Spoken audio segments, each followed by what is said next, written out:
अस्सलाम वालेकुम एवरीवन, कैसे हैं आप सब लोग। आई होप आप सब ठीक होंगे और हम भी यहाँ पे बिल्कुल ठीक हैं। वेलकम बैक टू राहत कुकिंग ब्लॉग्स। आप सबको मेरी तरफ से रमज़ान मुबारक। और आफ्टर वेरी लॉन्ग मैं ये वीडियो अपलोड कर रही हूँ। थोड़ी सी बिजी रूटीन की वजह से मेरी वीडियोस नहीं आ रही थी, तो आफ्टर सो वेरी लॉन्ग मैं वीडियोस अपलोड कर रही हूँ और आप लोगों ने मुझे फुल ऑन सपोर्ट करना है।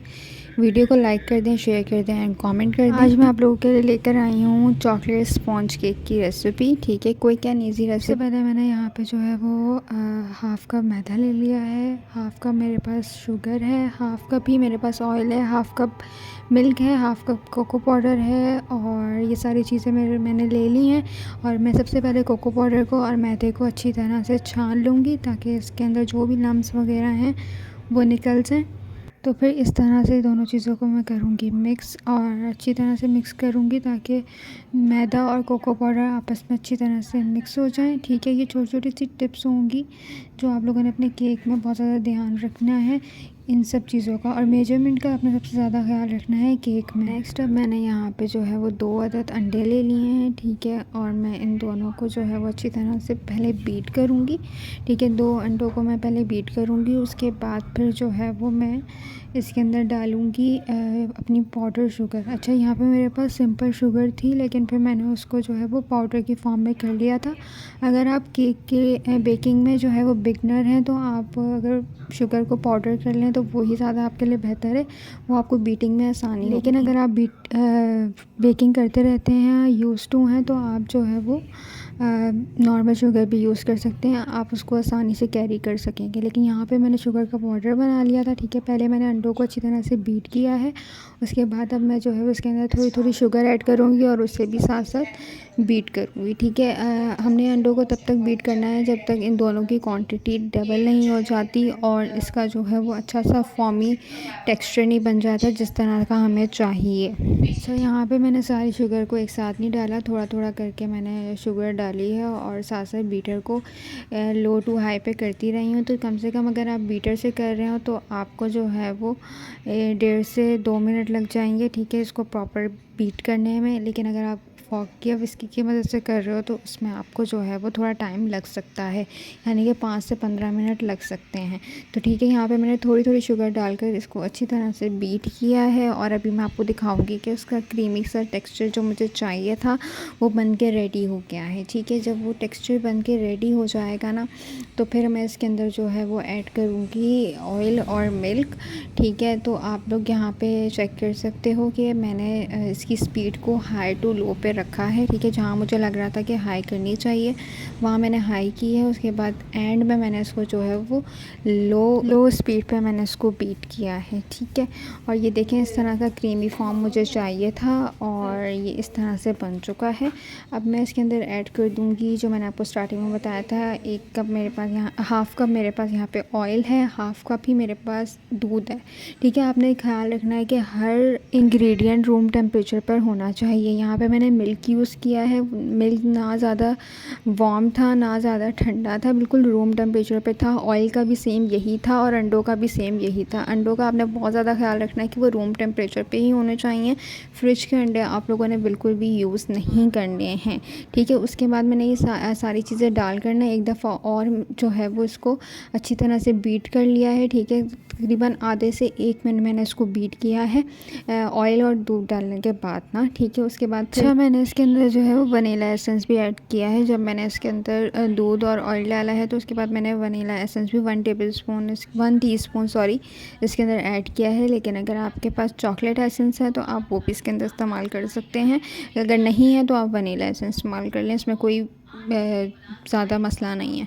अच्छा, तो यहाँ पर जो है अब वो मेरे बीटर का काम बिल्कुल ख़त्म हो चुका है, इसको मैं कर दूँगी साइड पे और अब हम आ जाएंगे जी अपने कोको पाउडर और मैदे की तरफ। अच्छा जी, तो अब मैंने यहाँ पर जो है बेकिंग पाउडर, बेकिंग सोडा और नमक, ये तीनों चीज़ों को मैंने लिया है। मेजरमेंट मैंने इसकी स्टार्टिंग में ही मेंशन कर दी थी कि मैंने कितनी ली और इन तीनों चीज़ों को भी मैंने अच्छी तरह से छान लिया। अब मैं इसको अच्छी तरह से कर लूँगी पूरे मिक्सचर के साथ मिक्स और और जी ये कम्प्लीटली अब हमारा जो है वो रेडी हो गया है। तो अब हम इसको जो है वो थोड़ा थोड़ा सा अंडों के मिक्सचर में डालेंगे, थोड़ा थोड़ा करके आपने डालना है। अगर आप बिगनर हैं तो मैं बार बार ये बात रिपीट कर रही हूँ कि आपने किसी भी चीज़ में जल्दबाजी नहीं मचानी, थोड़ा थोड़ा करके आपने इसे डालना है और अच्छे से इसको करना है मिक्स। यहाँ पे हाफ़ मैंने इसके अंदर डाल दिया और मैं इसको अच्छी तरह से मिक्स कर रही हूँ। आप खुद देखिएगा कि किस तरह से ये जो है वो अच्छी सी फॉर्म में डार्क चॉकलेट कलर में हमारे पास आ जाएगा और बहुत ही यमी सॉफ्ट और डिलीशियस ये बनेगा। मैं ये थर्ड टाइम बना रही हूँ,